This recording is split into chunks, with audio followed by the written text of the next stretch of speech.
therapy and I want to know about whether or not there's a place near me and does it really work? And so the query goes from like maybe like, a couple of words to a whole paragraph querying. No, that's okay. Good morning. Oh, grab another chair. There's one over there as well. And so this is something that we need to keep in mind. Also, we need to understand that, remember at the top of, I was explaining, there are lots of different searches, local search, transactional search, shopping searches.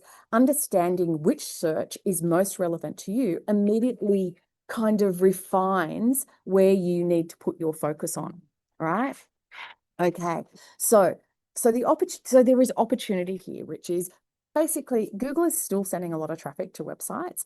And I have to say, if you are willing to put in the work, it's actually quite possible to get cited within these answer engines. It's a matter of first mover advantage. We're right at the beginning of this. So if you put in some time now, this may well pay off good dividends because you then start to get cited by the by Claudes and ChatGPT, et cetera, et cetera. So when you back there, it said ChatGPT. Is Gemini another form of ChatGPT? Gemini, well, actually, you could say that. Gemini is actually lives in the Microsoft school, Okay. and actually does have ChatGPT underpinning it, but let's not get into those technologies. Actually, I should have just said, I normally do this up top, but I'm really sorry. If you go to theonlinefix.com/Brimbank, I have gone a bit crazy because this is kind of, I've had to redo a whole lot of stuff in the workshop. I've also redone a whole lot of materials. All I'm saying is I will reference this, but there is actually really detailed notes. Like there's a cheat sheet where I've condensed and summarized all of everything that I'm talking to you so that you can just quick reference it. I find that much more useful than doing the PowerPoint slides. Yeah, right. Okay. Oh, ladies today. I was expecting a lot of like gentle, like techie stuff, or like I was thinking like, no ladies here today. No. And do you know what? Yes, you can say that there's a very technical conversation to be had. I'm not having that with you today, right? That's what I'm trying to, you're trying to market yourself. Yeah, correct. That's exactly right. When people go, but this is, you know what this is? If you're still trying to get your head around the relevance here, this is human behavior, right? Human behavior with technology, what is actually happening there? From the perspective of your business, right? How would they go about finding you?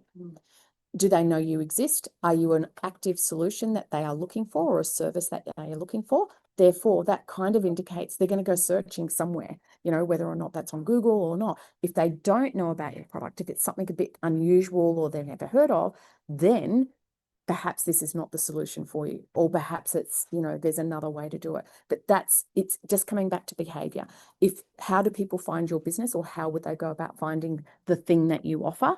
If it sits within this searching area, then it's relevant, okay? And I'm understanding most of the businesses here today are local businesses, yeah? Yeah? No? Okay. But anyway, so regardless of the upheaval that's happening here, really, honestly, the principles are the same. They're kind of the same-ish. It's just really the tactical implementation and understanding a few key differences, like the fact that we've moved from, I'm after a cupcake cafe nearby to I'm after somewhere that does designer cupcakes. In particular, I want the flavor, blah, blah, blah.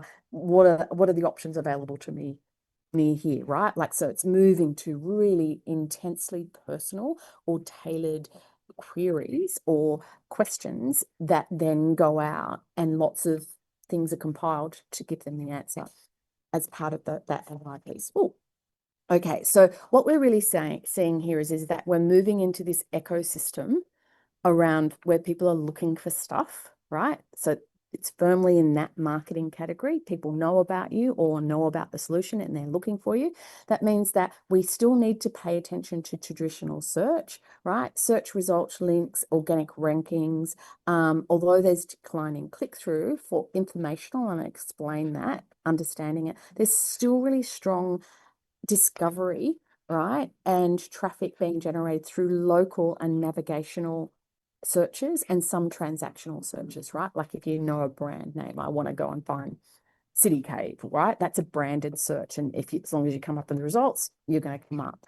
So the strategy here is actually you really do need to maintain the SEO fundamentals. It's just about enhancing and extending those principles, right? Which means the second tier here is the AI enhanced search, right? Which is what's growing so fast. And I think the biggest opportunity for small businesses, if you're willing to put in the time and effort on it. And so this is about those AI overviews. It's about the AI mode. It's about citations, including clicks, like you'll get cited. And this is like, oh, that's really interesting. I want to see the source of that. How many times do you do that? Is this like, do I trust that? I want to see the original source to see how they've taken that. And shopping is about to be transformed as well, right? As in ChatGPT have just kind of launched. In fact, they have just launched integration with Shopify stores so that they will be drawing in products from catalogs directly from any store that's on Shopify in ChatGPT, right? So just imagine that goes from I'm searching for blue jeans. What are the results? It's like I'm searching for blue jeans that have a really generous fit around the hips and a tight, narrow waistband, right? Like, so how do you respond to that as a product? Just saying, can you see where this is going? Can you? All right. So this is the shift. The fundamental shift is we're going from keywords, right?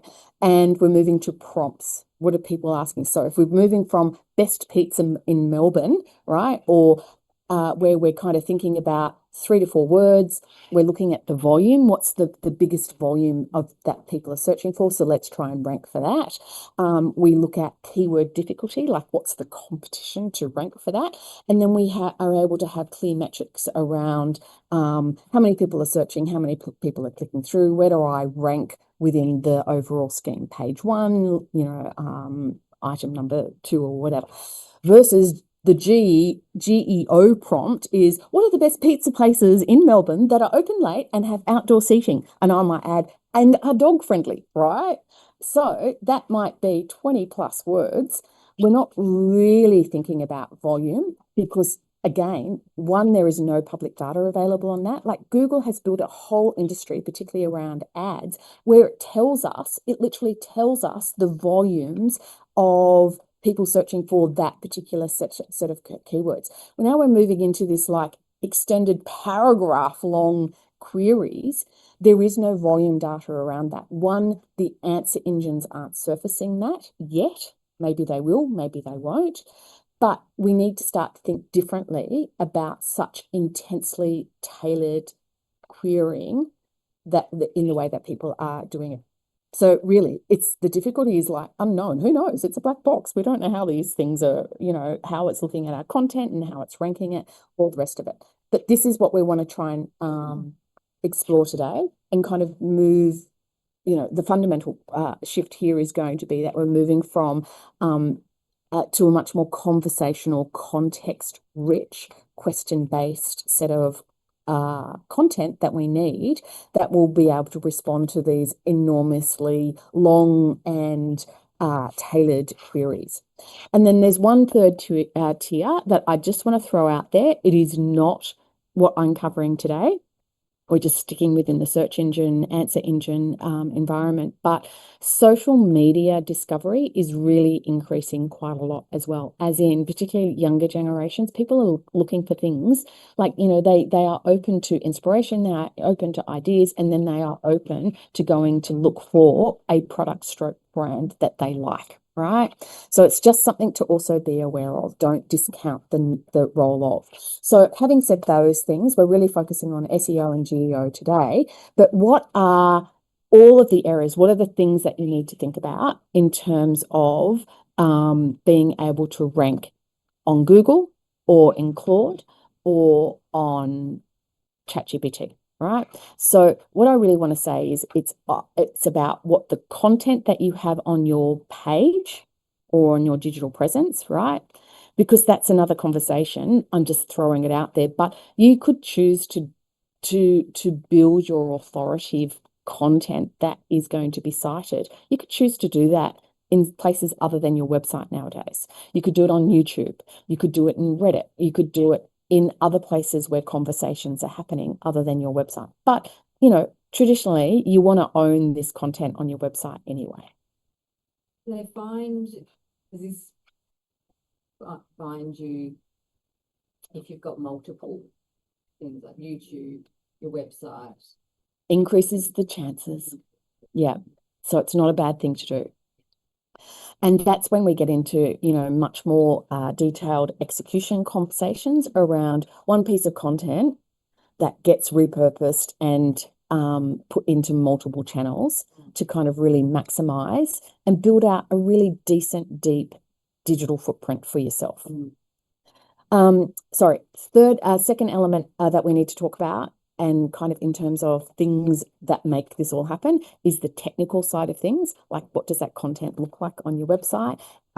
Things like how fast is your website, et cetera, et cetera. Typically, those are things that I would say the technical area might be the bucket where you just go and hire an expert to fix things if they're broken. Whereas on-page SEO is like, maybe you can create a whole lot of that content that's needed in the first instance. Maybe you don't need an expert. And then finally, there's an element that's called off-page, and I'll talk to what that looks like as well. And it really has to do about inbound links, but we're kind of crossing that out now and talking about being cited or talked about in other areas. Okay, so these are the key elements that I want to talk through, and then I'm going to break these down so that you've got an understanding of how does it all pull together, right? It starts with good quality content somewhere. In primarily, we're going to focus on the website, but these principles could live elsewhere. That content has to be backed by some kind of proven expertise, authority, or experience, right? Like, it's becoming the thing that we talk about nowadays. Are you an authoritative source that can be trusted to be used in the results from ChatGPT or in the Google AI? And then once we have our content, metadata, page descriptions, titles, like it's the stuff that's on page in terms of how we present the data, right? It's just a checklist. Once you get your head around it, it's not that complicated. There is an element of the code on your website being good, right? But depending on how your website is built, that's either going to be something you can work on or not. So who has a website on WordPress? Yeah, anyone else? WordPress? Anyone else? So WordPress, there is a lot of technical stuff that might need to be thought about. If you've got a website that's on Shopify, on Squarespace, on Wix, there's actually not a lot you need to worry about from a technical perspective because they've got that handled for you. All right. And then we talk about citations and inbound links. I'll talk about what that means.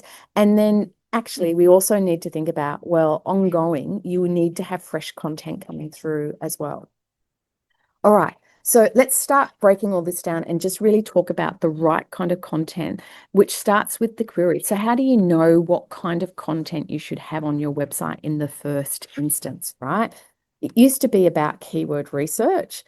And this is about really trying to get to the heart of what content should I have on my website, right? I might say, what kind of questions are people asking or information are they looking for that you need to have in order for that to be relevant and to be found by your relevant audience? So, right, we're going to get to that. Yeah. So the question was, how are we going to find that out? We're going to get to that. Just the concept is like, are people searching for a tomato, like for tomato plant as a search string? When to plant tomatoes? Why are my tomatoes turning yellow? Like, it could kind of really become someone searching for tomato. So we're getting into this concept of what's their intent. If they search for tomatoes, are they looking for recipes to cook with tomatoes?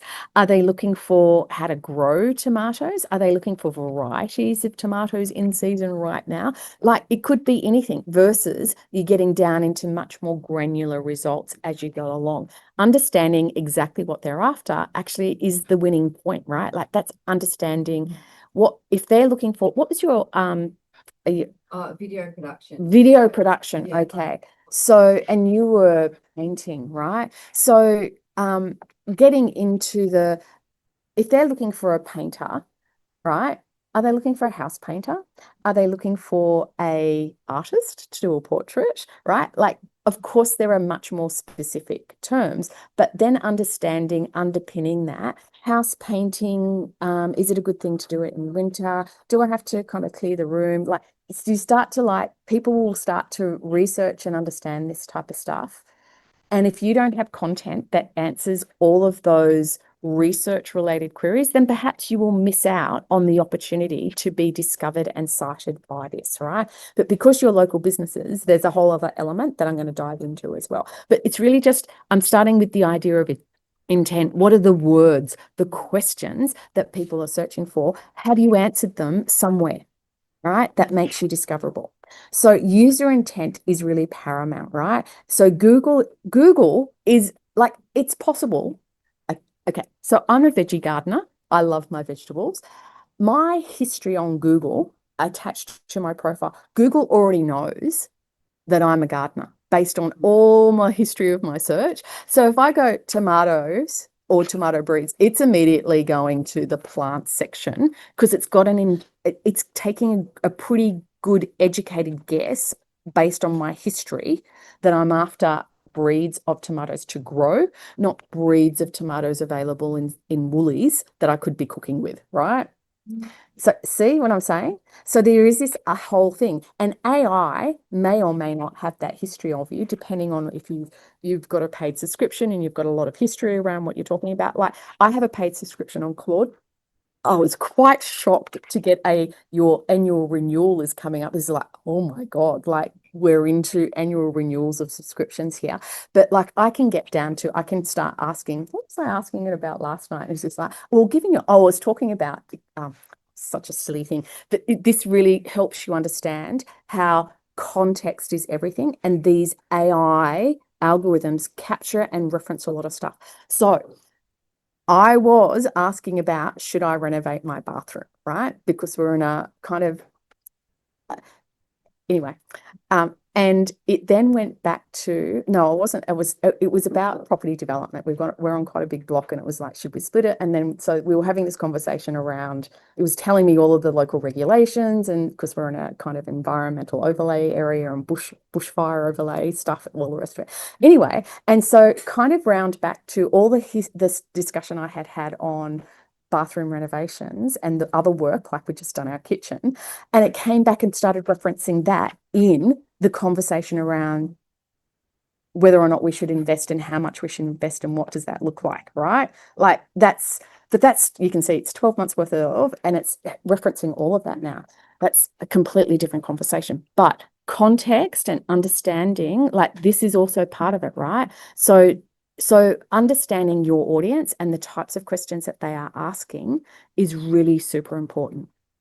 Right. So that means people are either in research mode where they're asking lots of questions around the solution and how it works and, Then they go into comparing, which is who's the best in the market, price comparisons, all of those types of things. And then there's the ready to buy, right? My best example on that is buying a refrigerator. Oh my God, I've just been through that whole process, right? When a fridge breaks, right, you don't spend a lot of time researching. You're just online and ordering it to be delivered the next day, right? Which is what can happen. Versus me, who's like the 6-month project of, let's research size, dimensions, materials, energy efficiency, all the rest of it. So I did a lot of things, and then I went into comparison mode. Right, let's look at pricing and to get the best possible, right? To the point where, so the questions I was asking right at the beginning, right, around performance, reliability, if it breaks down, how often does it break down, all of those types of stuff, getting an answer engine to go off and deep dive into a whole lot of communities like Reddit and Whirlpool, all of these environments where people are having discussions around bloody Samsung just breaks all the time, blah, blah, blah, that type of stuff, right? It's going off and finding that. It's not just what's on your website, it's right? And so the types of queries there versus I'm ready to buy. So I know the exact model and I'm looking for the best possible price to order today. You can see how that evolves. All about intent. And do you, across that entire journey, thinking about your product, do you have content that answers all of those questions and is going to help you be part of that conversation? So this is just that idea of extending that idea of tomatoes to what varieties of tomato plants should I plant in my area? Should I plant tomatoes? Why are my plants, the leaves going yellow? Blah, blah, blah, blah, blah, right? You have to think about that and extend it. So this is where I say to you, you're probably, all of you are sitting in the local section, but how much of you might sit within navigational, as in they know you, brand name, they're looking for you, or informational, as in they don't know you yet, but they've got a whole lot of questions about the service that you are delivering, right? Like, so painting, how long, based on the size of, and blah, blah, blah. Like, you can just imagine how much questions. So typically I'm going to say you would identify which of these is most relevant to you. Local, I'm going to say every single time for everyone. I don't quite know what your businesses are, but I'm assuming you're all local. And then how much might you need to support that with a transactional or informational or navigational type of query? It's different content, different places that's being surfaced within the Google environment, right? Are there financial planners? Anyone? No? Anyone? Mortgage brokers? No? Okay. Anything to do with money or health or prosperity, it comes with special classification. Google literally categorize it as your money, your life. So it gets a lot more vetting and scrutiny than other content. I just wanted to check if anyone was in the room in that category. You're not. Simplifies things a lot. Right. Okay. So thinking about and identifying where you sit within the type of search intent, right? Informational basic, like just kind of wanting to answer some questions. I'm going to say for you to absolutely informational. How does it work? What are all the things you need to think about? Blah, blah, blah. Whole lot of that educational, helping people to understand how it works, things to think about, relevance, all the rest of it. That means that you want to have deep content that is what we could consider site worthy. All right, not as in SIT, but the citing, they see it as authoritative and think, I can trust this, right? Versus informational at an expert level. So this is where you're actually kind of being seen as someone who is an absolute expert and thought leader in a particular area. I'm going to say not knowing what your businesses are, but generally speaking, I think most of you will just sit into that basic category rather than having to, all of you suggesting all of you go out and do some original research and become known for that. You don't need to do that. But I'm going to say all of you need to be thinking about local navigational, as in having that pin on the map, right? When someone on their mobile phone is looking for near me, do you have that set up? We'll talk about that. But also local informational, right? This is something that's kind of a little bit new, but it's leaning into the best near me or who does this near me, right? So that will mean, for example, a videographer, yes, in our area, but what kind of clients do you work for? Like, who you are the best fit for? Like a videographer near me who is good at such and such and does a lot of work for blah, blah, blah, blah. Do you see what I'm saying? Like suddenly your ability to get much more niched and specific around the type of people that you're looking for actually is super helpful rather than actually removing you from the equation. Okay. Transactional, this is kind of where we might say it's either, yes, shopping products where people kind of are going direct to, but it's heavily influenced by brand nowadays. Like if you're a known brand, people go looking for you and they then will find you, like kind of job done, which means that kind of navigational, that kind of that's navigational. The transactional piece is they're just trying to find, they know your brand, they know your website, they just want to find it. That will be reorder dog food or something like that from wherever you're buying your dog food, etc. You know what I'm saying? Well, you've got anyone do have regular orders online? Yeah. Who gives a crap? Toilet paper, right? Got to go and reorder some toilet paper, right? That type of thing. Transactional, but shopping could also be transactional, as in it could be like I'm looking to purchase blah blah blah. Navigation I'll talk about, brand building, and your money, your life, which we don't need to talk about today because no one's in that category, but it's what we call maximum EAT, and that's about experience, expertise, authority, and trust. And I'm going to talk about that because all of you need to think about it, because that's how you get cited by the AI engines, creating content that leans into that. So how do you do, in answer to your question, how do you do the keyword research? Well, the first thing is start and really brainstorm a list of words, questions, and topics that are relevant to your business. Now, I do have, It's in your Yeah. notes. yeah, not only is it in the notes, Okay. but I've also done, there's a worksheet and then there's a content planner to help you kind of step through. Wow. So I've done these as Google documents. So just take a copy and make it your own, right? None of these, I don't propose that these templates are the best. They are a starting point to help prompt you to work through it for your own business and change it to fit what you need. Okay. Right. So brainstorm a list of. Now, the thing is, I'm not going to say, because a lot of people say, oh, maybe I can just ask AI to give me the answers. You have to have an idea in the first instance. It will give you a lot of assistance to get there, but it doesn't have access to those volumes that we were talking about, right? So do have a clue in the first instance. Spend a little bit of time, even if it's just starting with 5 keyword phrases and questions that you know people are answering. Having said that, there are a whole lot of places you can go to have a look for this information. There's a site called People Also Ask. Oh, sorry. Well, Google has a People Also Ask. Reddit, right? See if there's a conversation going over there. Quora, see if there's a conversation going over there. YouTube, my goodness, go to YouTube and find content, but then go and have a look at the really popular videos with a whole lot of comments and discussions happening down the bottom.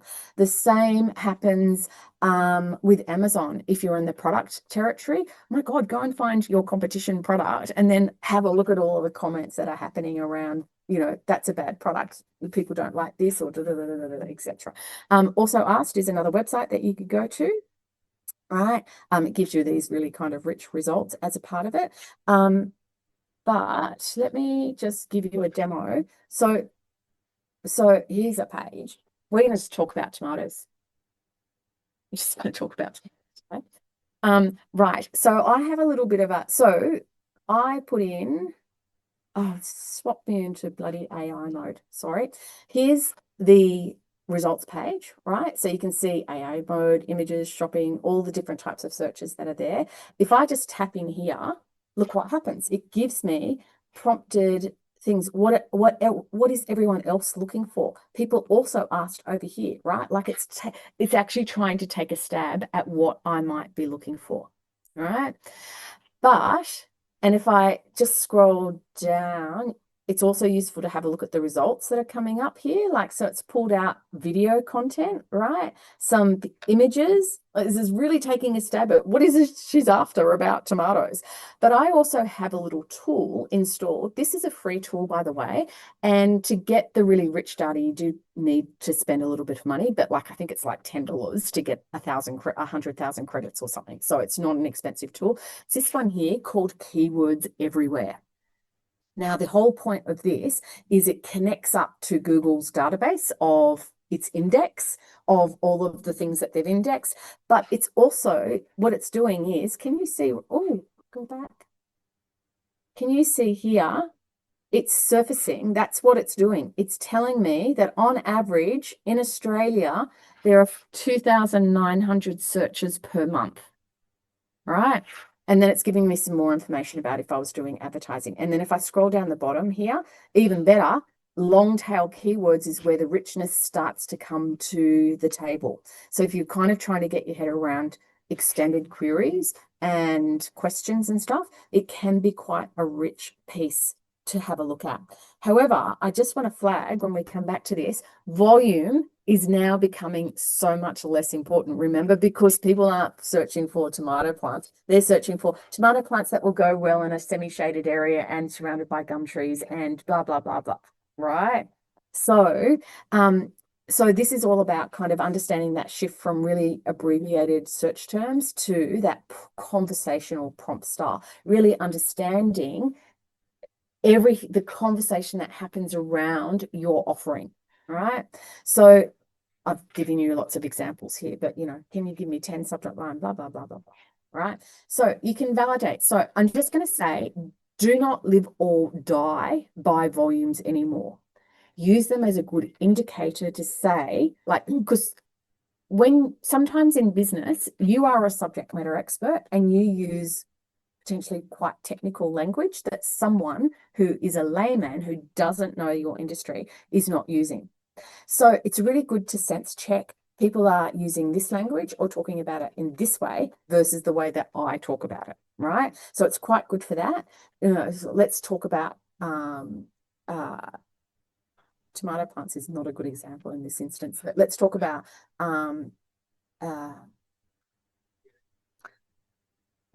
I can't even think of an example. I was going to say, think of it as understanding a particular breed, like it might be Roma tomatoes. You really wanted to understand, are people talking more about Roma tomatoes or are they talking about cherry tomatoes, right? Like that might be an indication to lean more into cherry tomatoes versus Roma tomatoes, right? Maybe that's really not a very good example, but the volumes are there, right? And that tool that I showed you can give you those kind of indications. And it will, I've just got this set to Australia. Yes, But you can actually go and have a squiz at overseas markets at all, or just the global piece as well. The tool that you mentioned or the free tool? This is so you can download this and you will get results. You won't get volumes, right? It'll grey out the volumes, but it will still give you some initial indicators, right? So you can do that. It's a plugin for your browser. It doesn't cost anything. And if you feel like there's, benefit to going a little bit further with it, as I said, it's not an expensive tool to kind of just make use of in the first instance. Anyway, I'll put that onto the cheat sheet for you to reference. And then once you've done that, you need to and kind of just really expand that initial list that you've created, like you're chosen, I think I need to rank for these things. And this is where you need to then go over to Claude or ChatGPT and you need to put those things into those answer engines. And what you're looking for is who does it cite, right? Google in particular, right? Let's look at the AI mode. Let's go into AI mode. It doesn't really know what to be. What am I going to ask here? Tomatoes. Oh, it's going to just tell me about tomatoes, right? Can you note, look, it's telling me where it's cited everything, right? This is what we mean by cited from an AI piece. Claude will do it. ChatGPT will do it. And if they are not doing it, then you should ask them, where did you get this from? All right. Like, give me the citations of where you've sourced this information from. Right. So the idea is you're looking at who gets cited and then go and have a look at that page. Go and look at the headings and the subheadings. It just means that clearly there's something good about that content that the answer engine has kind of thought, right, we trust you. This is good content. We're going to cite you. So you can learn from that content. Look at it in depth. Look at the headings, the answers, the content, and then start to look for the gaps. Could it also be citing them because they've been clicked a lot by other people in the past? Well, very good question, because the kind of the gut feel is, oh yeah, but actually it's not. This is the age of a small authoritative website that is with deep content can actually outrank the biggies because they're very generic and they might just have a little bit of content versus really good content. So the case of Bunnings back there, right? Let's see who's Bunnings. They're quoting Bunnings here, Gardening Australia, but that's again not such a great example. But I'm going to say there is going to be, but look at this, the makers make, like guaranteed that is not, like maybe it's bigger, but you've got a couple of different, you've got some biggies in there, but you've got some small content coming through because it's relying on slightly different signals now. Before, volume of traffic was a major signal, right? Which kind of was just, to me, bad Google because they were favoring big brands versus equitable results. Now it's actually about content that reflects and shows expertise and depth. All right. So Bunnings, if Bunnings only had one piece of content on their website about tomatoes, they probably wouldn't be cited. But guaranteed they've got video content, they've got they've got pages and pages of it. So they're not being cited necessarily because they're big. They're being cited because there's a lot of content and it's seen as being authoritative. Right. Okay. So the idea is you're using the answer engines like Claude or ChatGPT to help you to kind of research kind of content you should be generating. If they're citing this, what else is that cited website talking about? But this is a completely new concept that is just entered the search genre, and it's about entities. Ooh, right? So entities is about tomatoes. If I had one page of about 500 words on tomatoes, it's not much, right? Versus as an entity, tomatoes should also have recipes, growing, varieties, time of year, right? Like, to be a subject matter expert as a painter, you should be talking about everything to do about the types of paints, color schemes, you know, preparation. Do you know what I mean? Like, suddenly it's entity. To be an expert, you can't just have a page and a single mention. You need to have deep content that indicates, man, you really know about this content. And in fact, compared to Bunnings over here, you talk a lot more about this particular thing than Bunnings do over here. Make sense? So that means it's deep content. So in the old times, right, the keyword approach, the old way was you kind of work out, find your keywords, cupcake near me, all the rest of it. You put it onto your page, job done, right? Going a couple of years. Now, the entity map, the new way, is to ask what would a genuinely knowledgeable person know and talk about in relation to cupcakes or tomatoes as a topic to understand. So I had cupcakes and then I used tomatoes, and now I've not kind of followed through with my example. But talking about cupcakes now, right? That means that we should probably be talking about the products and items, flavors, frostings, dietary variants, sizes, occasions and uses, birthday parties, weddings, baby showers, etc. We might be talking about quality, craft signals, scratch bacon versus premix versus local ingredients versus fresh, right? Business ordering, how to go about it, local trust entities around suburb postcode serves, delivery radius, markets that you're attending, you know, where you might be stocked, etc. Right? See how it's gone from, you can't just have a product page or a service page. You need to also answer the questions. This as well. Yeah. Yeah. Okay. Yep. Writing and sure. Summarized, but not in detail. Like, Yeah. because I just kind of think, yeah, you need the bits. So that means, right, you need to build out your content once you've identified your entities, like identify your keyword, think about all the questions that are asked, and that then extends out into this entity piece. What's everything that you should talk about that? This is where you can actually go into Claude or ChatGPT and say, right, I've identified this. I now need to work out comprehensive approach. What's all the content I should be asking about this? What are all the kind of questions that need to do this? And it gets even better if you do it, for example, as a videographer, you do it in the context of, this is my target audience, and so they're typically all interested in this, and they're looking for this kind of content, and suddenly it's going to help refine and give you even more specific output related to that. All right. The goal is comprehensive content. That's it. All right. And then once you've done that, you can check and measure, like once you've kind of applied it, you check and measure and rerun your prompts on a regular basis to see if you're being cited by any of the AI brands. I did this with a client. We started last year on a particular topic, and I was like gobsmacked, kind of randomly kind of doing some stuff in February or March. And like, there we were, cited by AI summaries. It's like, you know, I feel like it's possible because I know a lot of people are thinking about this, right? It's about depth of content and really getting into all of the things that people start to think. I have given you a list of tools. Like, there are tools galore in this. The SEO, fast becoming the GEO market, is just very mature. They're not hesitant to ask you for a bit of money. So the ones that I have highlighted here, I think are like, I always have the small business veneer, like what's cheaper or free as part of it. These are probably the tools that I would kind of lean into if you did need to subscribe to use these to do a little bit more research, or I also sometimes say is just like join it for a month, pay the fee for a month, $30 or $50 or whatever it might be, and use it as a project. You don't need to do that in your subscription.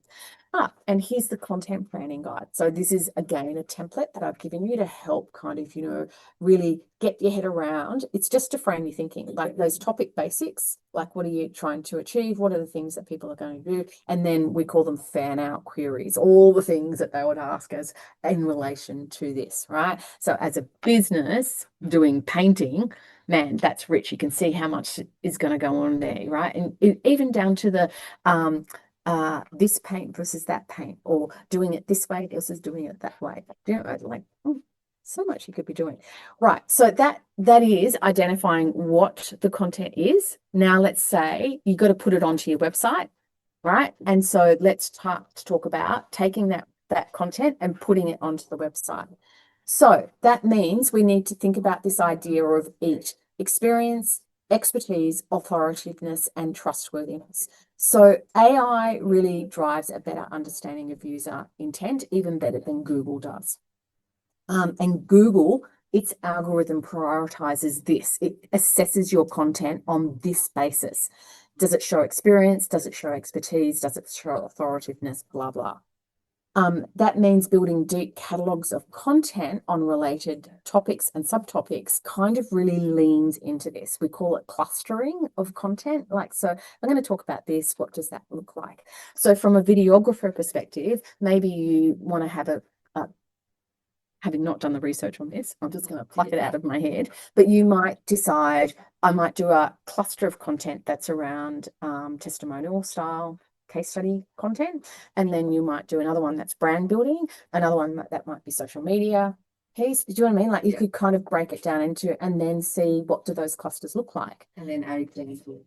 Yeah. Connected to YouTube or videos that we've done. Yeah. And if you can get down to case studies where you've actually done, the client did this and we, managed a brand uplift to this, or we did this many, and they increased sales by, suddenly that's getting into experience, expertise, authoritativeness, trustworthiness, because it's citing a client, and naming them. Yeah. Yeah. Okay. Right. So what does EAT look like in practice? It is the focus of a topical authority and deep topic coverage. All right. That's entity piece. You talk about this, and you talk about all of the things, not just once, but go into depth. A specialist will rank better than a generalist. So think about that. Think about your competitors. Are they generalists? Or are they specialists? And if you are in an area of specialists, is there a even more niched specialist area? So I'm going to say videography is a really good example of that, right? Because I'm going to say you can have generalists. We do it all, right? We are really specific to this audience to do these kind of things. Right. Can we have a 2-minute break? Yeah, Yes. sure. Does anyone need a break, or we can keep going? Okay. Someone's needed, because online, if you need to go and put the kettle on and have a cup of tea, we'll break for 2 minutes. Yeah. Go. Oh, is there? Let me have a look. Oh, that's a good time for me to answer those questions then. Let me have a look. Chat. Hello, everyone.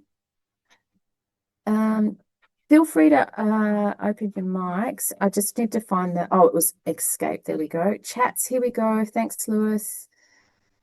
Okay, I'll just start from the top. At the start. Good. Will this be a future topic for future workshop? Were you talking about social media as a search thing? No, but what a good topic to do. Okay, so it's not on the list, but I will put it on my list. So every year I do a menu of lists that I kind of pass over to all the councils, and so social media is search. I don't have a website yet, my husband and I, and we're thinking, is it worth it investment? Because we just thought, can we manage our own? Wait, because you may not need a website. Okay. Or you think a website is a big deal. Actually, it's not. Like there are ways to get a website without a lot of to do. So it is possible for a business, particularly a local business, to just by using Google local Google Business, right?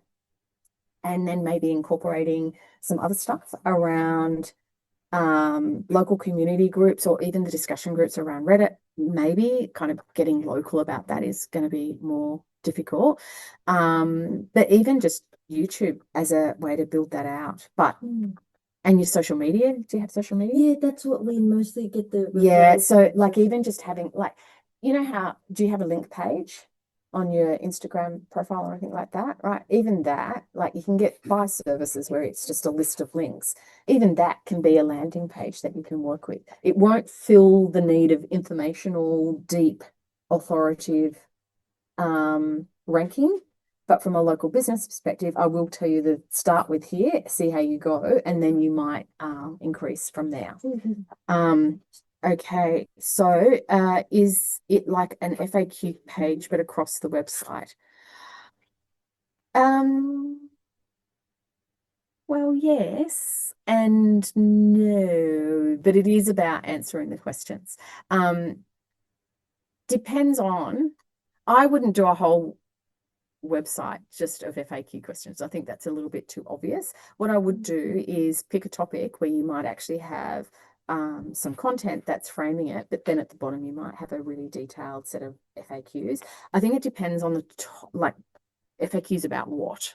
Like I'm going to say you're going to have multiple topics that you need to cover off with FAQs, which is, you know, from a kiddies class perspective, right? You're going to be wanting to answer all the questions that parents have around class time, supervision, first aid. I don't know. Just making it up. Sorry, I didn't mean to alarm you. Versus, you know, adult classes or, you know, moving through the ranks as a, you know, from basic belt to, is it belts? I'm not even sure, but up to, turn your mic on so I can hear you.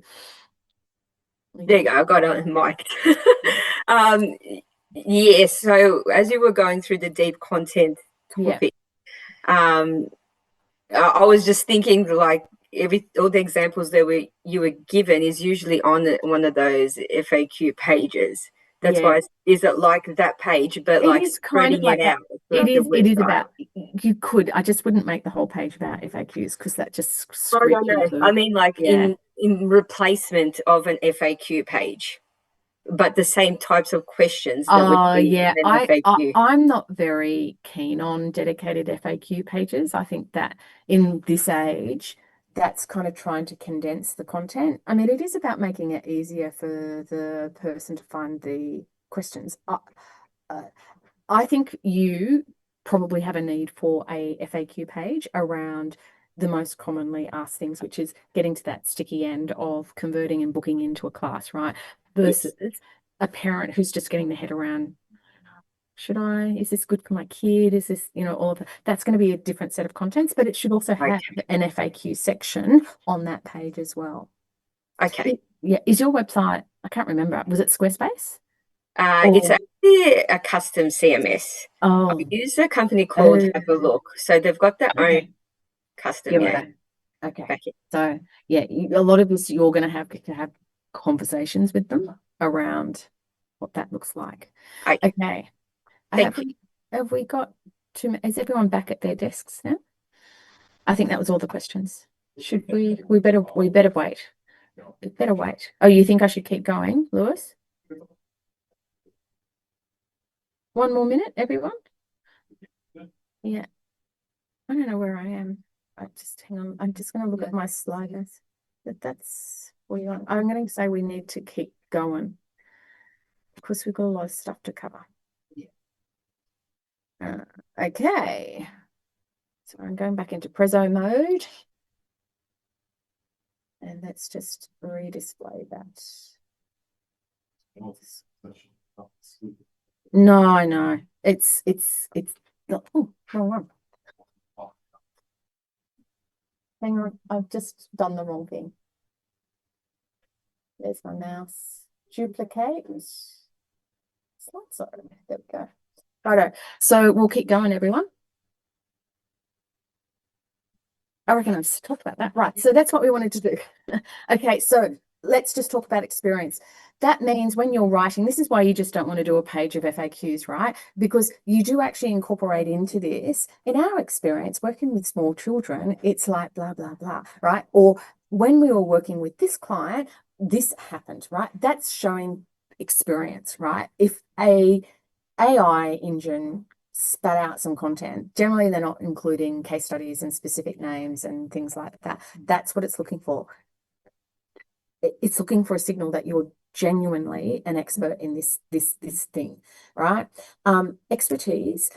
This is where, when you're doing this content, actually citing the author or the credentials of the author, or linking to LinkedIn profiles, or even some of your forgotten your name, the jiu-jitsu place, but even down to who are the practitioners and the experts, like kind of they're all this many years, this belt and all the rest of it, like that lends it into expertise. If you're going to do long form knowledge form articles, that's where you would have a byline, you know, Curio Mero, double degree, blah, blah, blah, blah, blah, blah, blah, blah, 20 years in blah, blah, blah, right? Like that's the byline. So you want to include that on there. Authoritativeness, that's about being able to be cited elsewhere. I will talk a little bit more around how you might going about this, but nowadays what they're finding, because it is early days, so I'm going to say this is early days, but getting cited in the media, right? So thinking about any of news sites, entertainment sites, other bloggers, those types of places, those are all building authority because other people are talking about you. Doesn't necessarily need a link. They're just talking to you and referencing you back over here. We've only gotten through a slide. Trustworthiness is another one that you need to have there. So this is about transparency and making sure that, you know, you look the same everywhere. Like you don't want to be, I do digital marketing over here, but over here I'm a videographer, like kind of, and have a mismatch of how you look in multiple places because it goes checking. And if it finds It's the same. yeah, goes looking. Okay. Yeah. Oh, yes, you want it to be the same. Yeah. If that's what you want to know, be known for. But it's looking for discrepancies. It's just looking to see, can I trust you or not? And so if you look different over here to how you look over here, Yeah.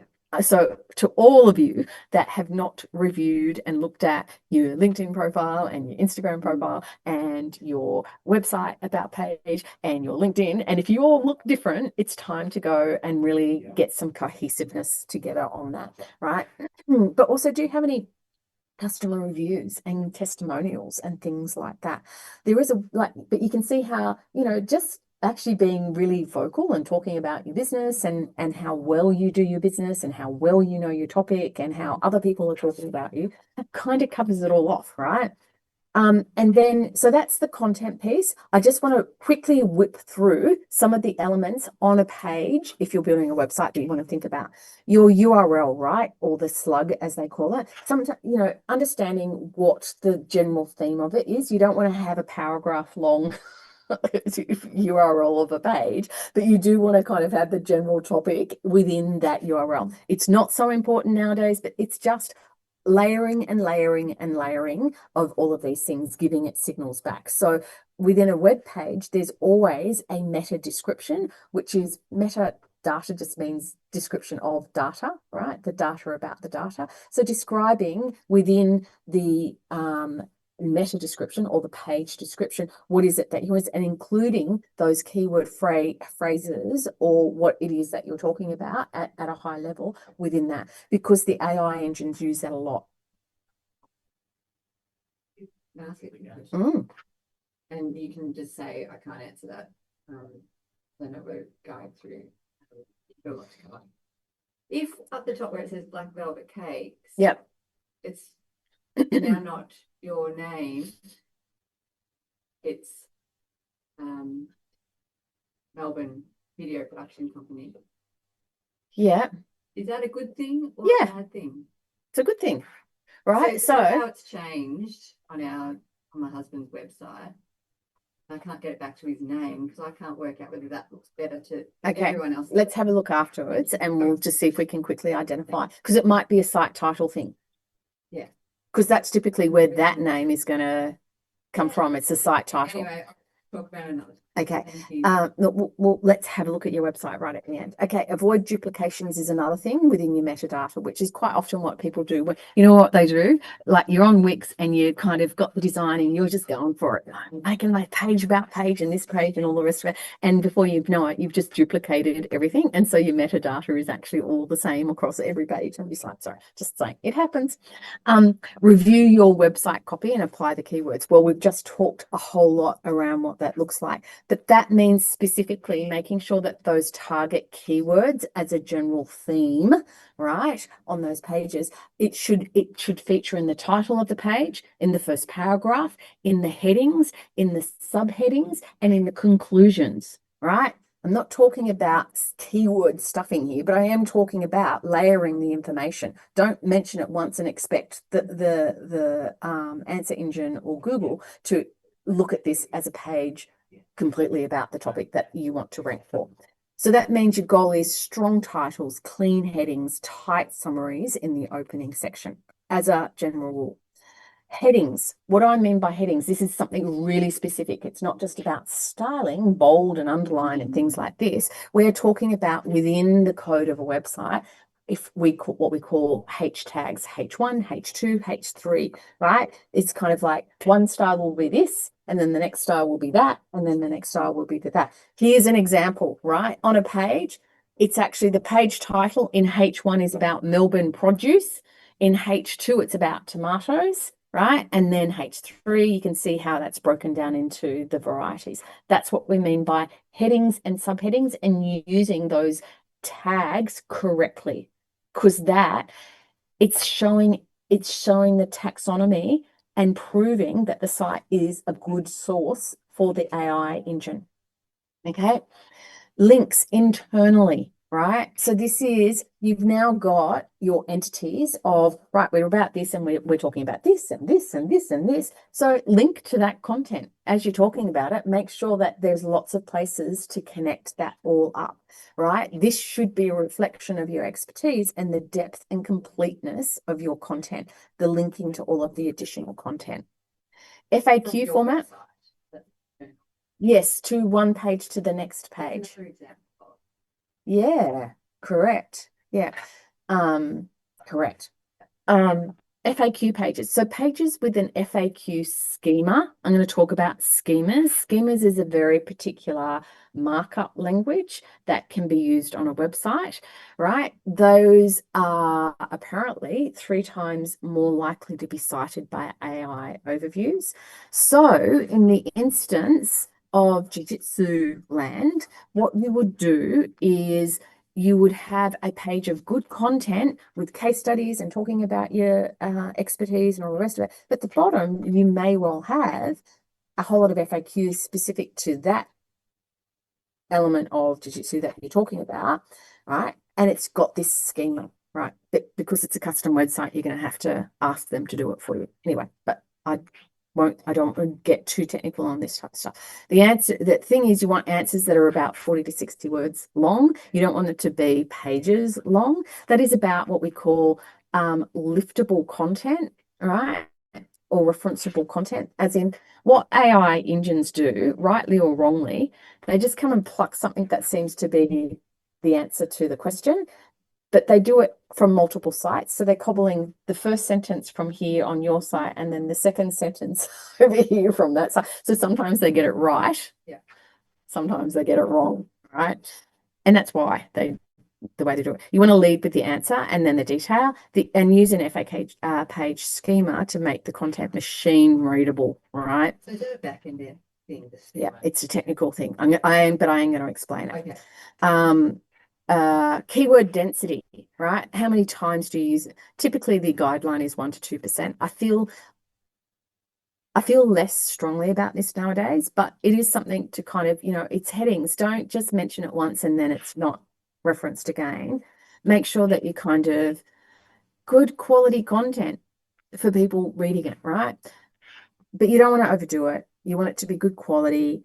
If it's an article, add a name, the author and bio, or a person's schema, and kind of link to external profiles if you can.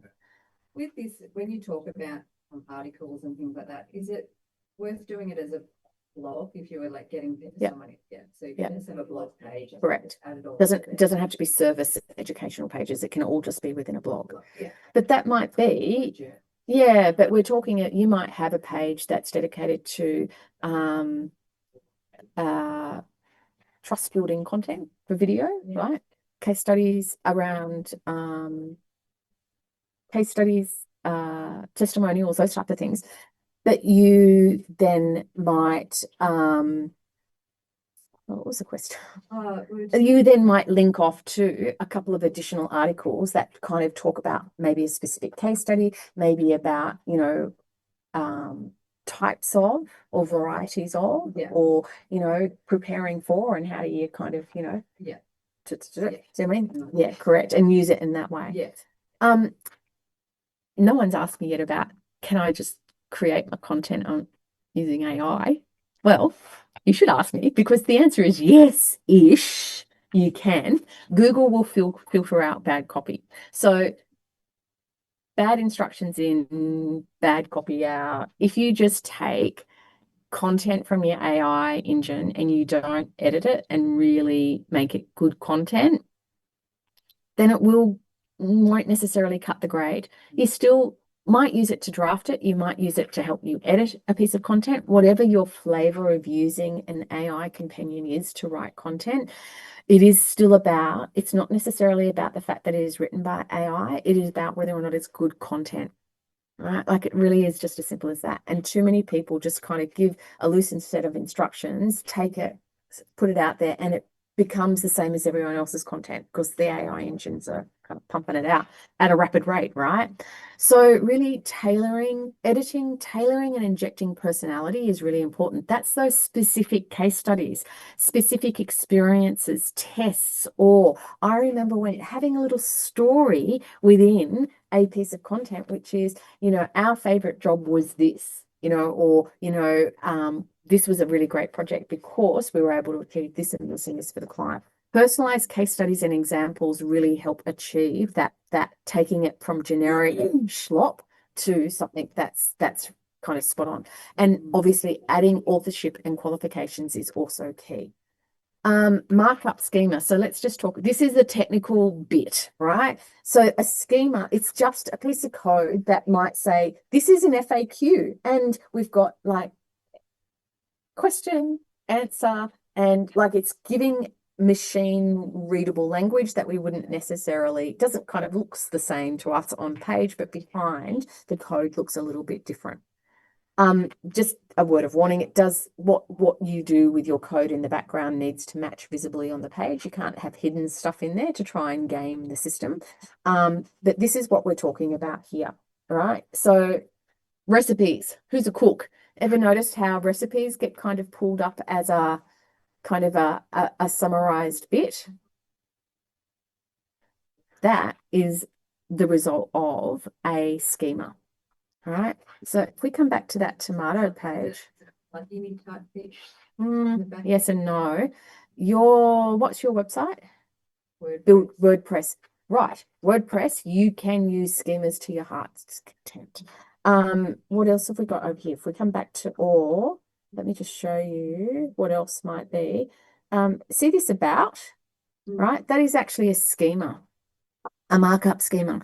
But Wikipedia, the entire site, like every page has, like, and because it's a trusted authority, right? So that's how it kind of gets to be in that piece there.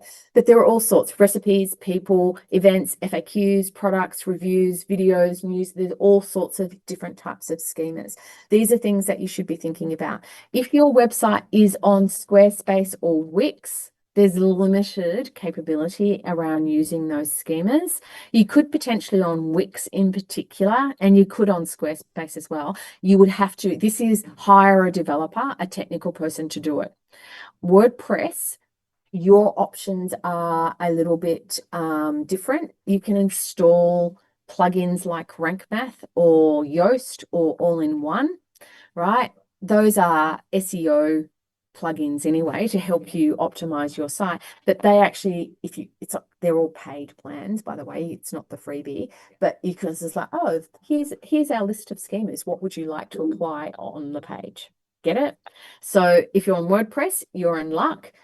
If anyone that's on a Squarespace site or Wix page, that's going to be more problematic. It's not impossible. It just means that you really are going to have to hire someone to do the coding for you because they're going to have to do custom coding in there. Okay.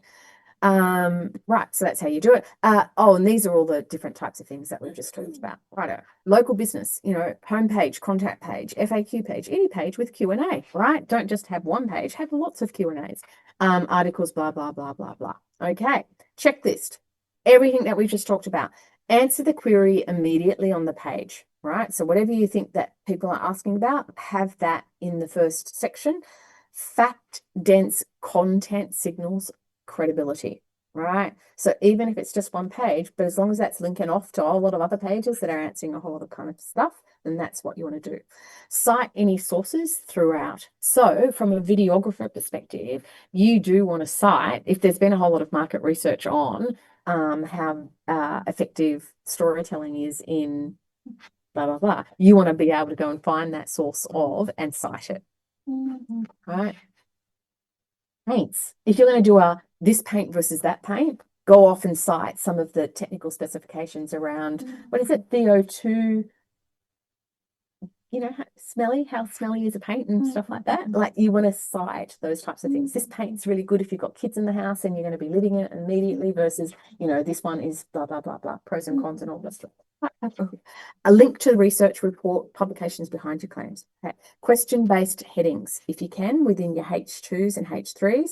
FAQ sections within pages are gold. Schema markups, if you can, are pretty good. Woo!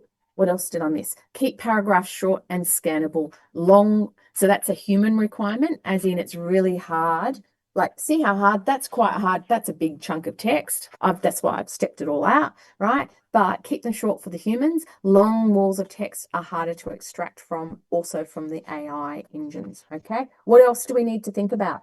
Right, well, we're getting there. This is kind of down to the bits and pieces we haven't covered. Because honestly, this is about, you can see that by far the biggest chunk here is what content and how it looks on the website.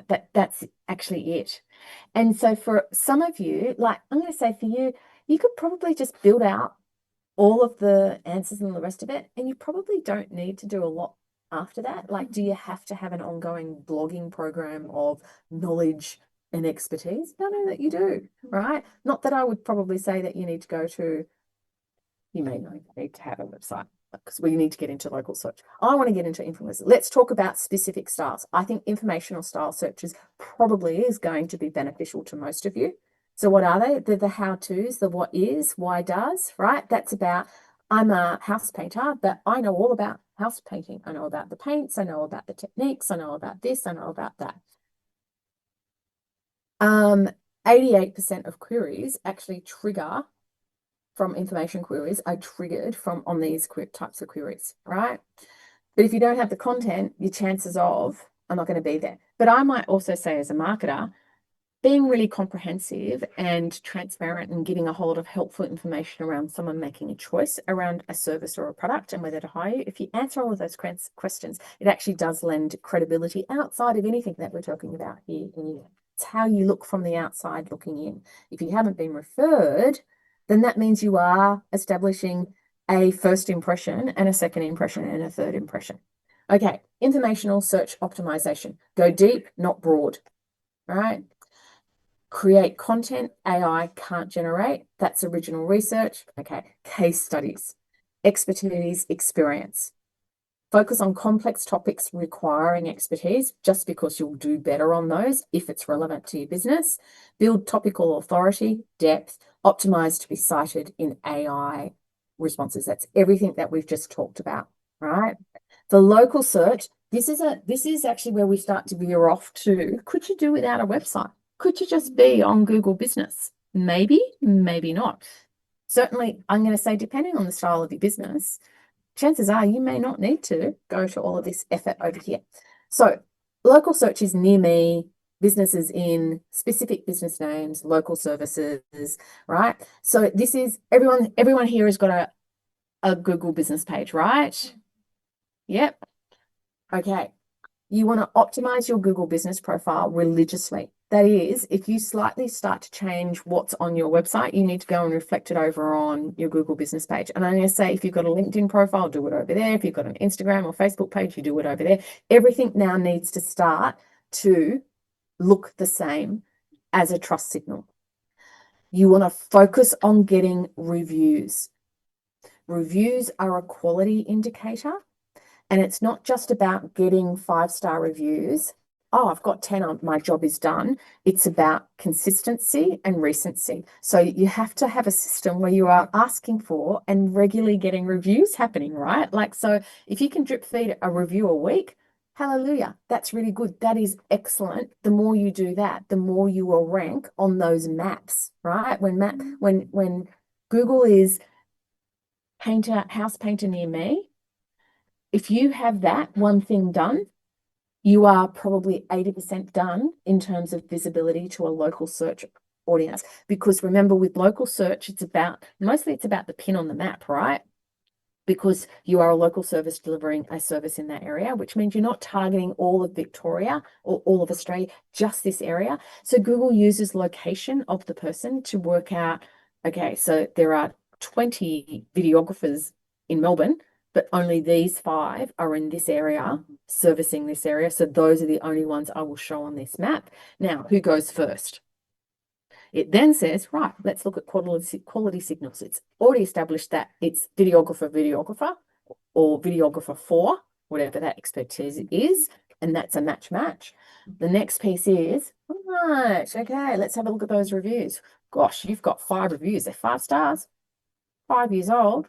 Well, this one over here is 2 reviews, and they're from the last 6 months. Yeah. All right. Recency, quality, ongoing. Right. Ensure, and I've said this now, name, address, and phone, and your services are all consistent across your entire digital footprint. Doesn't matter where you're on YouTube, anywhere you have set up a profile for your business, it has to be the same. And then this is new. Post regularly to your Google business page. So if you have a social media program, you should be throwing some content onto your Google business page on an ongoing basis as well. All right. What comes up with photos? Oh, Actually, hang on, let me just, what comes up, I'm just going to start an incognito window so I just know that I have content there. So blah, blah, blah. There we are. As if I'm a stranger. Scroll on down, see all this. Oh, look at this. But that could be offers, promotions, blah, blah, blah. You know, I'm not a great example because I'm not technically a local business, as in I service anyone anywhere. but it's on that specific page. Yeah. Yeah, correct. Right. So that means it's alive, it's regular content. So thinking about expertise, right? So if you do an article or answer a question around, how to best prepare for, or if I've got kids in the house, how to manage them with the house being painted, all the rest of it, you would post it over here. Right. Okay, righto. Your business details. Oh, we've talked about this, but on your website, make sure that whatever's on your Google business page is exactly the same over here. And then you want to make sure it is the same on Google Business Profile, Apple Maps, Bing Places, Yelp, True, wherever you have put yourself, it needs to be the same. Just a question, like for Google business profile, like for the address, if I don't like to show like my address. Yeah, so it's a really big problem for local businesses, particularly if you are operating from home, but operating in a dedicated service. You're not going to have as many opportunities with that pin on the map, okay? Because as soon as you don't show your address, you can't have the pin on the map. But what you can do is nominate the areas that you service. That will still give you a chance. It's just that it will probably you'll be, if all things being equal, even reviews are good or better, the person on the pin might still outrank you on that map, right? So this is what it looks like. So me, right? I don't have a pin on the map. So, but my target area to service is all of Australia. If I was just servicing Sunshine, it would just show Sunshine. Yeah. Yeah. So it's not impossible. It's just a slight hindrance, but I get why you don't want to have things. But also it's better to be, honestly, Google have gotten really strict with this. Used to be back in the day, you could kind of, you could actually pretend that you're a local business where people come and have your address there and not. Like I used to be able to do that, but of course I can't now because I don't have people coming to. They're actually really strict now about are you a walk-up business? That's what they're wanting to put that pin on, right? So it's not as if, but having said that, what kind of business is it? Just like handmade. Yeah, okay. So because you don't have a store, like it kind of but even having said that, I'm going to say as a local business, it's less important. It's actually less important to you. There are other things that I would say would be more important. Okay. Right. Okay.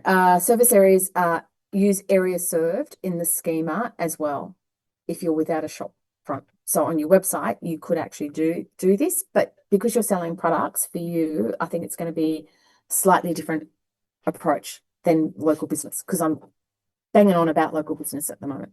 On-page local content. So you do want to have suburbs, postcards, regions, local landmarks. You might actually want to talk about your area. You might want to have a case study of businesses in the area. You might want to have, top suburbs of, like you could do a fun post and put it on your website around top suburbs that are house proud, right? Based on who's done the most house painting or something. I don't know. I'm just making up. But sometimes crazy is okay. Every suburb you serve, serving suburbs, hyper local pages for key services, and being really specific about that, but not duplicate it.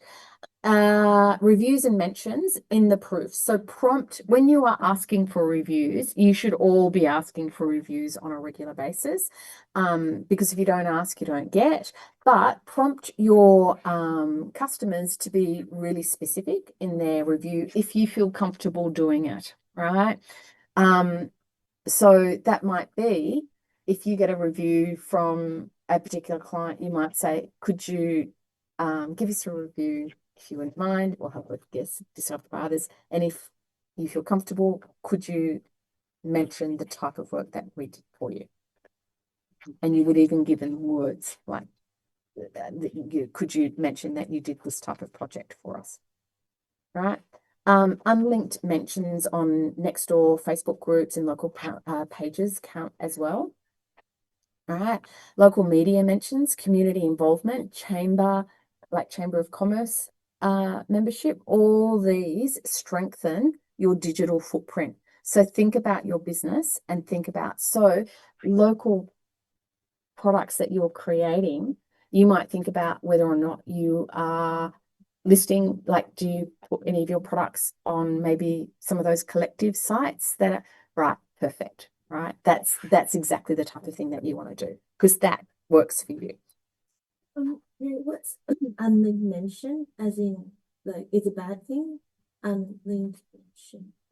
Unlinked mentions are, for example, someone mentions you in a Facebook group, but it's not actually a link to your website. Makes sense? Or like, I don't use Nextdoor. Does anyone use Nextdoor? Some have got on their emailing list and then they never stopped, and then we had to have conversations.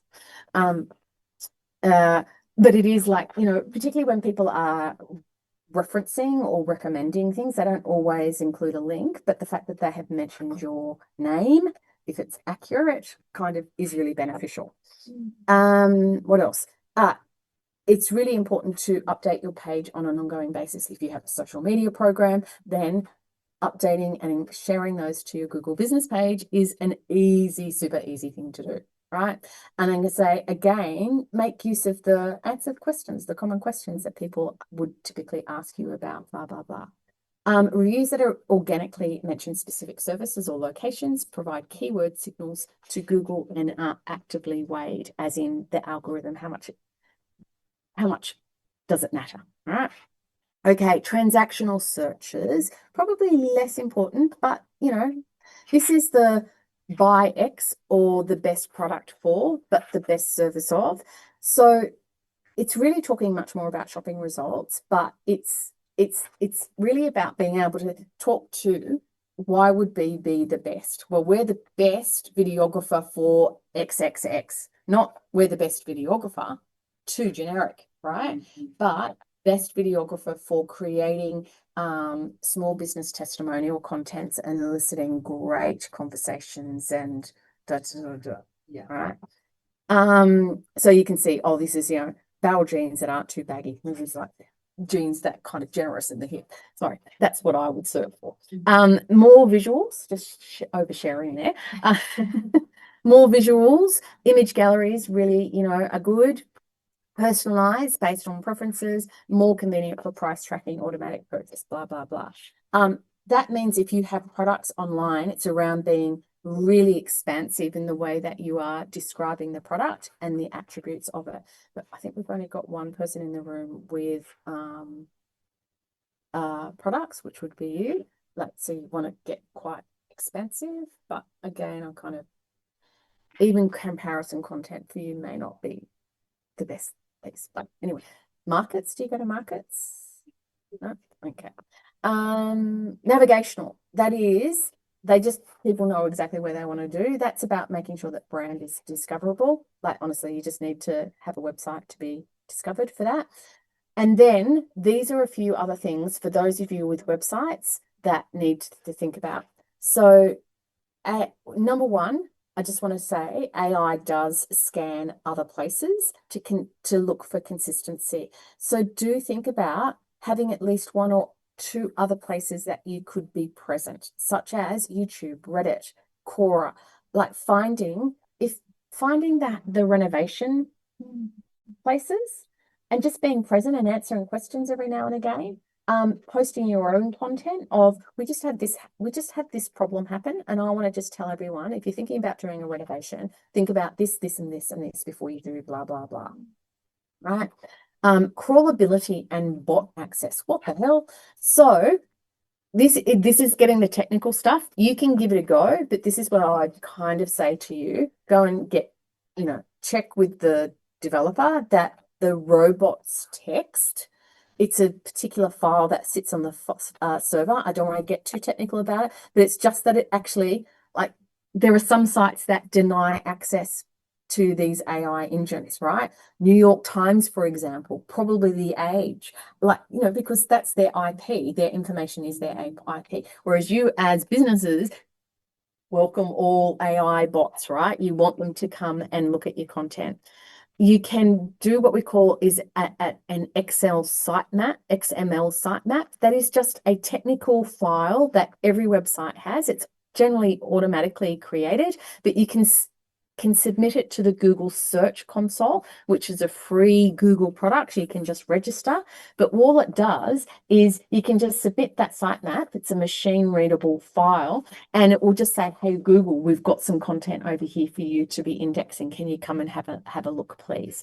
Where do you do that? Sorry. The Google Search Console. So Yeah. the Google Search Console, honestly, just Google Search Console. You either have it set up or won't, because it will drop you into it, or will ask you to register and sign up. And that means registering your website. And you register your website. Yeah.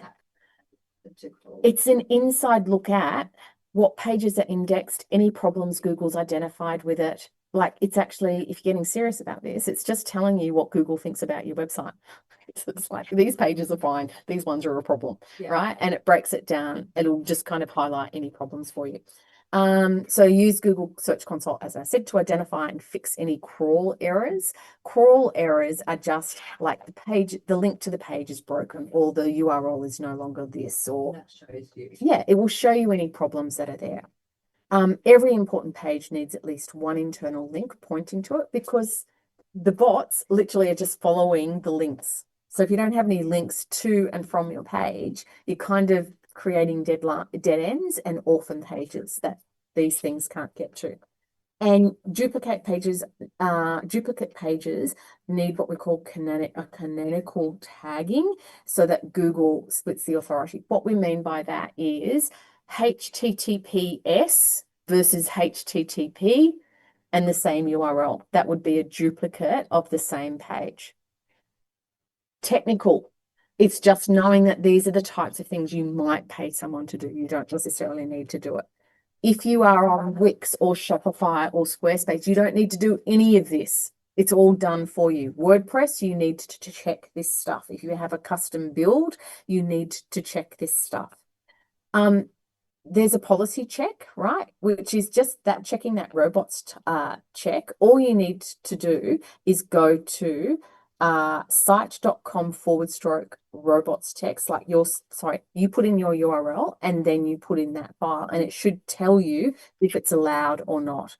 Or there's this link, I'll put it into the notes for you to go in. You literally just put in your URL and it comes and tells you if there's any problems with it. Page loading speed, right? So Google just wants everyone. They don't remember the days of dial-up. Anyone? Honestly, I remember, back in the bad old days, university, dial-up, waiting for it to connect. I go outside and have a cigarette, waiting for it to, I don't smoke anymore, but those were the days, right? Like I'm showing my age. So page speed, how fast a page loads is actually really important because it's about quality. If your site's really slow, Google penalizes you. It's like, it's too slow. People won't bother waiting around. So it's something to pay attention to. Reasons for slow loading are images with large file sizes. You can control that. The rest of this, you have to flip it back to your developer. Again, if you're on Squarespace, Shopify, Wix, you don't have to worry about any of this except for file size. It's all taken care of. But there could be problems with your server. Like if you're on a WordPress site and you're on a server that serves many other websites, chances are you're quite slow to load. It's a really typical problem with WordPress. Yeah. Having large amount of HTML, that's just bad coding, right? From a developer who's redirect trains and loops. I've done this to myself actually. Like I'm changing the URL or the name of this URL to be from test to test 2, right? And so I've changed the name of it and now I've broken all the links. And so I put a redirect in place, but I've got multiple pages that are test to test 2. And so it just keeps looping back. Anyway, it's technical. You don't need to worry about it. It's something that if you have a WordPress, you would be starting to think about this. If you are back in the test yeah, 2 and you would everything. manage those. Yeah, you would manage those types of things through Rank Math or Yoast or one of those plugins, the redirects, like you're changing it. But if you're on Wix, it's really easy to create those redirects actually. Like I'm changing the name, so I don't want it to be a broken link and I'll put it over there. You just need to be really careful about how you do that. Uncompressed Javas, it's all technical. If it makes the site go slow, you want it fixed. There's a really good free tool from Google. It's really hypersensitive. It is going to give you the color of the underpants on your website. Not to that particular, but it is going to give you a whole lot of technical stuff that you probably won't understand, but it will give you a rating. And it'll give you a rating out of 100. And if you're sitting in amber or red, then you need to pay attention to it. So your website then. No, just go to that website And then you put your URL in. Yeah. And these are a couple of tools that you can just use to optimize any images to make them a little bit smaller. Alt tags are a description of the image. They are now. Okay. They were less important, but now they're more important because of AI. Even if they're not on the page, it's at the back end, is it? Or Yeah. is it, People don't see it. I'll tell you don't see it? who sees it. People who are blind and using readers. How do they see images? It reads the alt tag. How does it, do you see it on your website, the alt tag? It doesn't come through unless you're using a special reader. But machine readers, like AI, are reading it. Yeah. Okay, that's why you put them in there. Mobile friendliness, right? you absolutely want your website to load in a responsive way. Like if it looks like this on your website on a desktop, you want it to resize and be nice and big.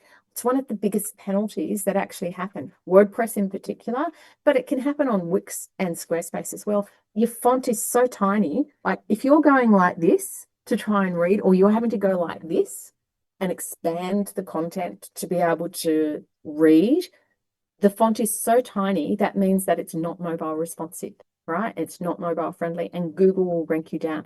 The Search Console, if you register for that, it will actually say mobile readability issue. It'll be a font size problem. It happens more often than you think. Okay.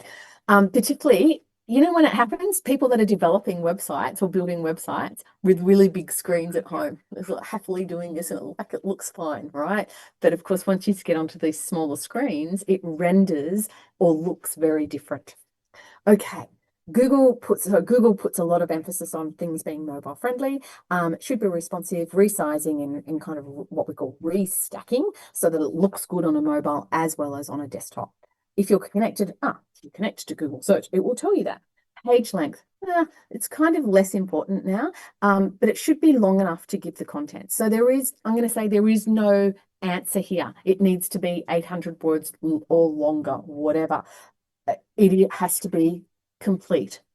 So if it needs to be 1,500 words to be complete, if it needs to be 500 words with a whole lot of FAQs and links to other pages that continue that whole entity thing, then that's what you do, right? Completeness. Focus on quality and comprehensiveness. Just be complete. Talk about your entire topic as an expert. Building site credibility. Just had this weird thought about the AI just wants us to tell us everything we know so that it can take it and get rid of us. Sorry. Oh, doom and gloom. Building site credibility. So this idea. In the past, this was always about build links to your website. Other people need to link to your website. It's actually not that important anymore. It was always the hardest thing to do. And it was one of the biggest things that was abused by the SEO industry of just creating spam sites to build spam links to be able to rank. The shift is to, I kid you not, to that EAT. Content quality, indicating experience, expertise, authority. That is what matters. So I know this is setting you up for a lot of work. But if you move quick, you have a chance to really be first mover, because a lot of your competition are not doing this stuff right now. So the more complete and comprehensive you are, the better it's going to be for you in the long run. You've got a chance. Go for it. Okay. Practical tactics that work without a big budget, right? So, you know, these are all the things that people used to talk about. Study your competitors, looking for ideas of where to get links, resources pages, pinching broken links from other competitors, all the rest of it. These are the things that we know are really worth a damn. And it doesn't even have to be a link. It can just be a mention, all right? Media, moving into media, PR, just go local news, like seeing if you can get an article or something along those lines going on. I don't know, like I'm plucking it out of my head. House painter talking about house painting in winter with kids. What does that look like? That could be a community announcement in the local paper, right? Do you need to keep the windows open? Do you need to, you know, all that type of stuff? I'm just saying you can get creative with it and do it. Almost there, everyone. Tracking and measurement. So if you do all of this work, you probably want to know if it works, apart from is the phone ringing more, right? So typically, this is where I just kind of say, if you have a website and you're really putting time and effort into this, make sure you've got your Google Analytics set up. It's free, right? Like that's free to be able to see, am I getting traffic from anywhere or not? And where is it coming from? Because it will then show you how much traffic you're getting from organic search. And over time, this year compared to last year, if it has increased, because this stuff typically does take time. But not only that, Google Analytics have now introduced a new default channel, which is AI answers, right? AI traffic. So it's now calling that out. You also want to just be aware of conversion rates on site. So let's just say you did all this work and suddenly you doubled all the traffic to your website in the next 6 months, but you're still not getting new business, then there's a problem there, right? Like, so you still want to be tracking that business is increasing, because that's about, I'm getting more traffic, but clearly I'm getting the wrong traffic, or clearly my website is not good enough to convert, right? So it indicates there's a problem there. And obviously number leads to sales. Those are the things that matter, like kind of stacking it down, right? Am I getting traffic from organic search, AI? Yes, no. If I am, is it actually doing something on my website? And am I getting more sales? Those are the things that matter. Having said that, these are the things that you might want to just kind of get into the weeds with to optimize. So search visibility, that's actually about actively like you might once a month. This is what SEO companies do, but they use a tool that automates it. This is my target keyword search. Where do I rank on Google? I'm on page 47. Now I'm on page 8, right? Like you can be tracking that type of stuff. Tracking keywords that you've identified that matter. Where do you rank on Google? Number of inbound links. So you can also track that. But I'm going to say, I reckon that's so much less important nowadays. Brand citations is where I might start to say, if you're getting serious about this, this is where you might start to increase that. So as a videographer, that program work might be really networking into who's got podcasts around small business stroke, this type of, I don't know what kind of videos that you do, but let's just say it's all about small business. So you want to start getting onto podcasts and talking about, you know, how small business can access videographers and best use of and blah, blah, blah. And obviously just checking to see what's coming through from AI. I have put all of these tools into your cheat sheet. I've broken them down into tasks, as in keyword clustering. What might you use for that? SEMrush was one of the tools that I highlighted. Content briefs, like these are dedicated tools. Honestly, I actually don't think you need specialized AI tools for this. I think your Claude or your ChatGPT, if you have educated it enough, if there is history and you've set it up and briefed it enough, it will be able to help you move through all of this. Gap analysis, I mean, these are just some tools that have a play with them. Some of them are very expensive, right? And some of them I just think, yeah, you could probably do that with Claude. And we're seeing that much more and more as they get more important. With that prompt testing, AI prompt testing, Yep. are you being cited? Yep. You go to a, did you just say an incognito, clear the history, and that should give you a clear indication of what people are coming up in searches. For AI summary, yes. Yeah. For And Google's so AI even sensors. for Google searching But and ChatGPT and Perplexity, I mean, you wouldn't be able to, 'cause it's a huge history. it's in your history, but in your prompt that you tell it, pretend I'm a complete stranger. Okay.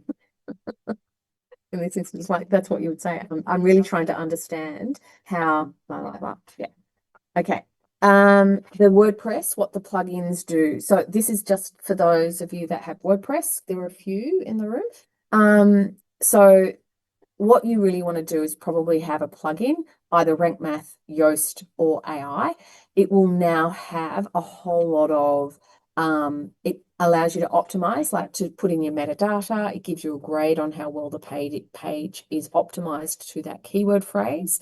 It will allow you to install all of the meta, the schemas, right? FAQ schemas, etc.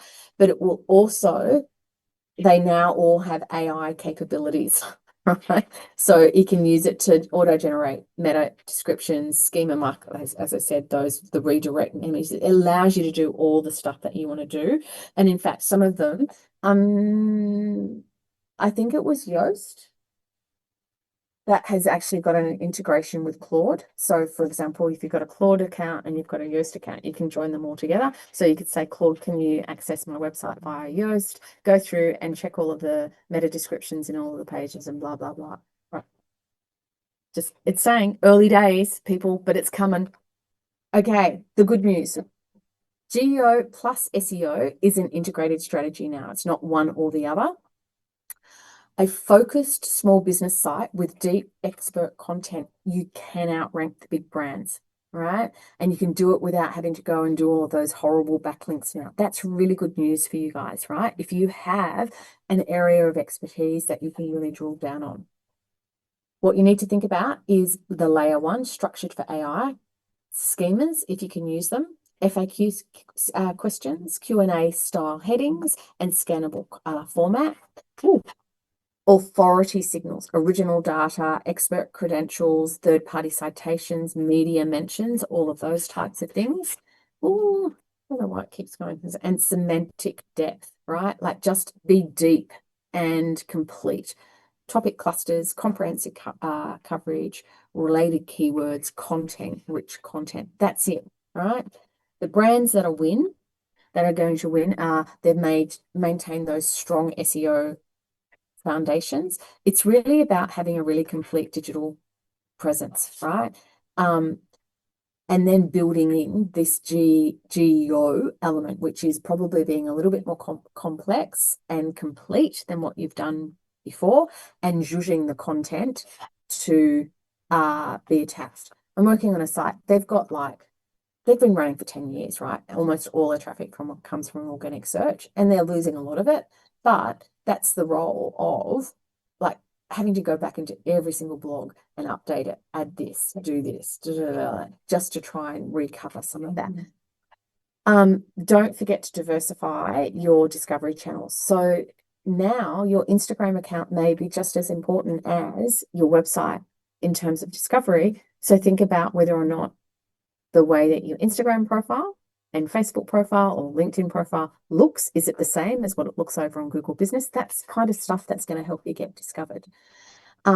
Creative content only humans, create content only humans can make, right? So get the first draft from AI if you want, but then add it and edit it heavily with testimonials, case studies, experience, cite the types of things that have happened there.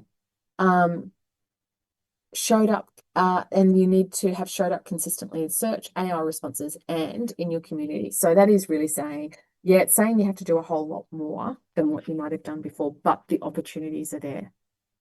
Right, questions. Have I missed any questions over on, hang on, I need to get to this bit here. Have I missed any questions? Right. Feel free to open the mics if anyone's got questions. We've got a minute left. In by the skin of my teeth. Everyone got some ideas on where to go to from here? Yeah. Yep. Okay. All right. Well, if there are no more questions, I will finish up there. Okay. Oh, thank you. Thank you, thank you, thank you. It's really intense, I know, but take heart, right? I've given you a lot, as in the cheat sheets. There's a whole lot of templates there. Just kind of make it your own rather than kind of, think through and make use of those AI engines to help actually do some of the grunt work. Okay. Very good. All right. I'll stop sharing. Thank you. Can't wait for my next workshop. I don't know what my work. Lewis, I don't have a next workshop. All right. I need to hang on. I'm looking for the stop. I don't think I've got the stop button. Oh, leave. I can just leave. See you, everybody. Bye. Leave.